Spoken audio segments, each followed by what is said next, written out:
What's up, everybody? Unrested back again with another JFAQ, and again connected to my JFAQ that I had yesterday.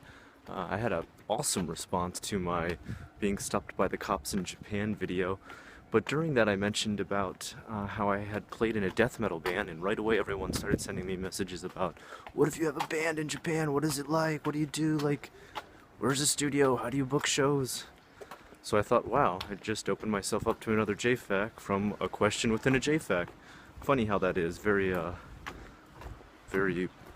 Platonic? Plato-esque?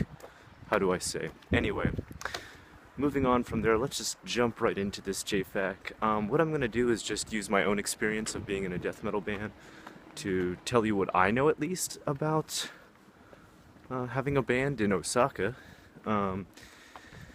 Your situation may differ, and things may have changed because I had this band back in 2009, 2010, around that time. So, obviously it's been 5 years now. A lot could have changed. Anyway, let me go ahead and just run you through what my experience was like. Well, first off, I was told by a friend of a friend that a death metal band was looking for a vocalist. The likes of Job for a Cowboy or older Bloodbath, a Swedish band if I'm correct. One of my favorite bands. I don't always get where their origin is from, so screw me for not knowing that. Nonetheless, those are some of my favorite vocalists and some of the stuff that I try to mimic, so they were happy to have me come try out. I tried out for the band. They liked what they heard, and so I became their vocalist. It was a weird situation with recording, and I think, well, I shouldn't say recording because we weren't recording every time professionally. Most times it was just a CD player with microphones connected into it, or I should say a CD writer with microphones connected into it. And the place that you would record those CDs would also be the place that you would practice, your studio area. Now, something you've got to understand about Japan is, we're all living very close. So the areas in which you can practice are very limited. I think that's something that goes completely ignored. Like, when people come here, they think, oh, I know, I'll just bring my guitar and I can practice in my apartment. Not really, unless it's an electric guitar and you got the headphones in. Even an acoustic would probably carry too much noise and you'd get noise complaints. So that being said, when you do practice and you live in the city, I guess maybe this might change if you lived out in the countryside with wide open spaces, you need to find a studio in which to practice. You don't just walk into a studio and say, hey, let's practice. You have to rent the studio every time you practice with your band, and this becomes very costly. Now, in America, I was in multiple bands, and what we used to do every time was rent out a storage facility, which was crazy cheap. I think we rented a storage facility that was 10 by 10 feet by 10 feet, that's not meters, for like $40 a month. You know what I'm saying? So, what? We had, sorry about the noise from the train. We had 4 members in the band, so we each paid $10 a month to rent that. Now, we were in college and dirt poor, so that was a great deal, and we really enjoyed practicing there. It was open super late. We'd finish classes and just go practice. It was awesome. My band back then was called Fortified. We were like metalcore. It was bad. It was really bad. I'm not even going to try and pretend that that band was anything good. And so in Japan, though, it was very different. Every time we practice, it was Ichiman. So that's like $100. And there were 4 members in the band, so split up 100 4 ways, and you got $25 each. $25 each month. I shouldn't say each month, each week that we practiced there. Now, that wasn't, renting it for the whole month. That was renting it for one time, Ichiman. So we each had to pay 2,500 yen, $25 in American dollars, about, give or take. And that got expensive really fast. If you practice 4 times 1 month, you're looking at $100. Just to practice, and the place was small. It wasn't much bigger than our little storage facility back in America. It was like 10 by 10 because Japan. And the sound quality was a bit crap. I guess the nice thing is they have drum sets and PA systems, so you don't have to try and lug around your own. But I remember their PA system was just utter garbage. It was horrible. You know, you'd have to crank down the volume on everything, which then drums overrode everything, and you could barely hear vocals at all. So then there'd be some other rooms where the PA system would be a little bit better, you could hear better, and you'd have to change all the settings again. It just depended on which studio you were given when you came to practice. So it was okay. It was at least enough to suffice as a place to practice. Our band was called North Crimson Cemetery. That was the name of the death metal band. I did not come up with that name, nor did I very much like that name. That was the lead guitarist's name for the band. For some reason, he always seemed to like names that had like colors in them and stuff. He had a black metal band for a while that was just called Black Sigh, and by sigh I mean like duh. That was the name of his other band, Black Sigh, like duh. If you look up a translation of sigh, like what it translates back into in Japanese, it makes more sense. It's more of like to extinguish one's life through breath, and it doesn't translate quite the same back into English. Like a sigh just kind of sounds like you're mopey. So anyway, that was his other band that always had some kind of color in it. Anyway, so we played there. We practiced there each week I guess we were together for almost a year, I guess 9 months, close to a year. Near the end, we all kind of fell apart because, well, that's I guess where our story's going to take us. So doing shows was probably the thing that started to give me a pretty negative experience about being in a band in Japan, because when you do a show in Japan, when you book a venue, you don't sign up with other bands and become part of a large venue. You sign up with other bands and buy out the venue. And this can be really fucking expensive. The reason you buy out the venue is because they're not sure how many people are going to come to the shows, and they want you to do your own promoting of the shows. So if I can break this down for those of you who are already getting mixed up and confused by how this complicated process works, there is a club. If you're going to play a show at that club, it's going to cost you maybe $900 or $1,000. Obviously, if one band tried to buy out the club for one night, they'd have to pay $900 by themselves. That would be a lot of money for 4 people. Bands don't make a lot of money to begin with. So they would have to team up with other bands who would do a show set with them. Together they would each divide up the cost of playing out the show, then make their own promotional flyers, then have to hand out those flyers as much as they could before the show so that the people who came to buy the tickets could buy out the show to a point where they would make money back.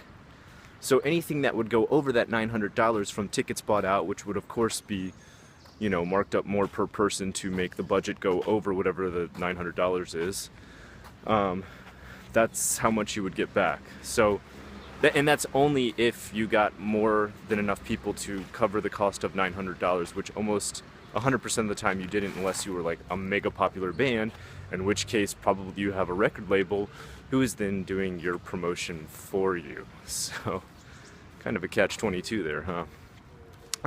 So, that being said, that was kind of what led to the downfall of our band. We were kind of just sick of having to constantly buy out venues that were never sold out. I mean, I'm not going to say we were an amazing band. We were probably about average. Anytime a band starts up, they need a couple years to find their sound. You know, the first year is just literally fucking around. Like, you're just finding out how to gel with each other, maybe make a few rearrangements of who's in the band. You may even end up changing the total sound of your band. So to be able to get a strong following in your first year, you needed to be friends for a long time or known each other's style for a very long time. Me coming from another country, obviously I had never hung out with these guys before I got here. You know, it took me some time to get used to it, and there was also some language barriers sometimes. For the most part, I will say a lot of the music words, the Japanese words used for music, are katakana. They are borrow words, you know, For example, chord is just codo, and almost everything, like guitar is guitar, vocal is vocalisto. Like, so, I mean, you've got pretty easy words to know, but you of course get into technical aspects where it gets harder to explain what you want to do with the music, so that made it very hard too. Sometimes the band I would play with too would just randomly do stuff without telling me, which I don't know if it was just a lack of communication on my part, it could be, or my poor Japanese skills at the time, because mind you, this was like 5 years ago, my Japanese was really piss poor back then. But like they would just suddenly do things like I would notice I wasn't able to stay in beat or I wasn't able to stay in tune when I was singing, and I'd be like, what happened? Like, why is everything sounding out of tune? And they'd be like, oh, we are playing in drop C now. And of course, like most people know, like most metal bands play in drop D, they would just suddenly switch down to drop C and just not tell me, and I'd be like, oh, okay. I mean, you know, maybe I should have had more talent to be able to hear that by ear, but I've never been a by ear player, so that was always kind of funny to me. Like they would just randomly do stuff like that, or they'd be like, now we're increasing the beat, and you'd just be like, oh, why didn't you tell me before we played or practiced or did this set? Because you're limited on your time that you could practice inside of the studio. Each time you would run it out for each iman, that would only cover, I think it was something like 2 hours. You could run out 2 hours of practice. So the other thing was we would always do 4 songs. We had 4 songs, we pressed a demo, and we did those 4 songs over and over and over again, and we never came out with more than 4 songs. And I was bored of those 4 songs, so that's probably another reason that I left that band. The band is no longer together. It wasn't because I left the band. I'm sure they went and found another vocalist and then later broke up. I don't really know what happened. I fell out of contact with them. It was mostly controlled by the lead guitarist, who was like super rich. He was so rich, in fact, that his dad had bought him a store to run in Amemura, which is a very expensive area to buy real estate in. He bought him a clothing store to run, and the kid just bankrupted it. Like, he couldn't keep anything going. He couldn't sell any shirts or pants or anything. I remember checking out his shop one time, and it was just like crazy overpriced jeans from Italy, and just other t-shirts that were just crazy overpriced. And I just didn't understand. He'd always be like, you want to buy something after we practice today? And I'd just be like, oh man, it's just not my style. But that was my little experience. I would say still go for it. Don't give up with your dream if it's to come to Japan and start a band, or to just go solo and play on the street. You could easily find a few areas, at least here in Osaka that I know of, where people can go out on the street and just start playing a guitar and singing. Of course, don't come out with like, you know, a fucking double stack Mesa Boogie amp and try to rock out. You're gonna like get the police called on you. But you know, just go there with a little travel amp and plug in and, you know, set up some batteries in the back and get to playing on the street. Usually what I would do is just kind of cruise around first and find a few areas, like I know for a while Shinsaibashi, after 8 p.m. when all the shops close down, it's just a big empty arcade, and by arcade I mean like hallway of shops, not video games, and a lot of people would just go out there and start playing. Tennoji has a bridge that was just built, and once in a while I see people out there playing, setting up and playing a bit, and there's a few other walkways in Umeda where people hang out there and play. And that's what I know for Osaka. I am sure there are Tokyo areas. Ask those Tokyoites, Tokyo-inians, Tokyo-thians. Ask those people what places are good to play there, because I am not an expert on Tokyo and I do not pretend to be. That's a good way to just get started.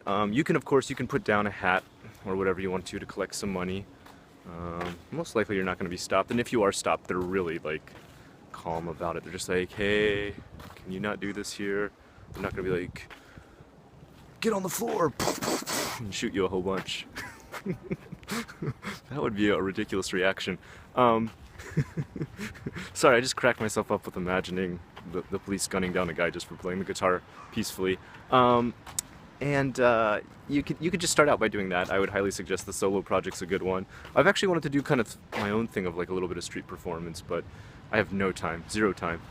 You can of course do the home recording type thing, very easy to do these days with all the different technology out there. Press an album out that way and sell it on the street. You can try to get into the gig thing with doing bands, and the way you can do that is one of the easiest ways that I've found is you can go to music shops in Japan, and almost all of them have bulletin boards in which you can post what you're looking for. Be okay with posting it in English. You'll find a lot of people who are into music in Japan have at least learned a lot of words in English about music. And so they'll be able to read your message. They won't necessarily be able to talk to you in English fluently, but they probably will be able to read your message of what you're looking for as far as band members. That being said, I wish you the best of luck coming to Japan to start a band, to be an entertainer. There is actually an entertainer's visa. That's right, there is a visa you can get that you can be an entertainer here. I have no details on it. I have never had a friend who's had it. I've never known anyone who's had it. I have heard that it is very difficult to get. Like, you probably need to be signed to a major label or be some kind of, I don't know, I just always imagine like lounge singers in very, very high class Tokyo bars are the only people who could get that. I don't know why I have that image in my mind, but like I said, I have no details on it, so I shouldn't even say that. That being said, I wish you the best of luck. I really want to see more bands come out here. I want to see more deathcore bands. I really like deathcore recently. I want to see more of this death step stuff too. I like this new death stuff, this dubstep mixed with deathcore type stuff. And ambient music. I'm a big fan of ambient music for the lighter, more emotional side of Unrested. So I like that kind of stuff too. I want to see more of that out here. Being a DJ, I guess I can make that for a whole another I want to say podcast. Why do I want to say podcast? You can see my face. For a whole nother JFAQ, I want to make one on being a DJ. There's a million, billion, zillion, 100,000 DJs out here. Pretty much if you own 2 iPods or have an iPhone, you are a DJ in Japan. I can't tell you how many gaijin have told me, I'm a DJ. I'm a DJ. I'm like, oh really? What? Do you have a bunch of vinyl? No, I just carry around my iPhone. And I've got a laptop. I guess that's all it takes these days. I'm not trying to mock that, but I guess it must be pretty easy to get a DJ gig. That doesn't necessarily mean you're gonna get paid. But anyway, like I said, I should not talk about that now. I should save that for another JFAQ, because this one has gone on way too long. Wow, over 17 minutes. Alright guys, I'm gonna go ahead and end it here. I hope I filled you in on what you would want to know about being or playing or joining a band in Japan and how shows work. If there's something I did not cover, which is very possible, please just leave it in the questions in the comments below. If you liked what you saw here today, please like, comment, and subscribe. Share this video if you get a chance too, because recently a lot of you guys have been doing an amazing job sharing my videos, and it helps so much. So much. You don't know how much I appreciate when you share my videos. It's like a tiny happiness that you give to me. So thank you for that. I am Unrested. Until next time.